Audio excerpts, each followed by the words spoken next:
ওই আমি সান্ডা খাই মুরগির আন্ডা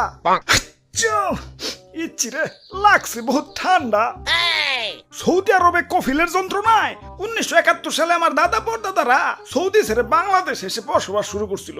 থ্যাংক ইউ দাদু। দাদা যদি সৌদি না ছাড়তো এতদিনে তো কফিলের ছেলেবেলের পেটে চলে যাইতাম। সবুজ সবল বাংলাদেশে খুব রিল্যাক্সে আছি। না আছে কফিলের যন্ত্রণা, না আছে মরুভূমির যন্ত্রণা। কি আনন্দ আকাশে বাতাসে। মন্ত্রী, ওই মন্ত্রী, আরে ওই মন্ত্রী।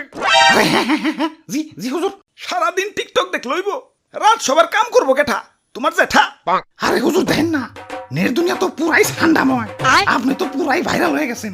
নেটে ঢুকলেই খালি আপনার ছবি। কি কো তাই নাকি? কিরে ফোন দিল কারা?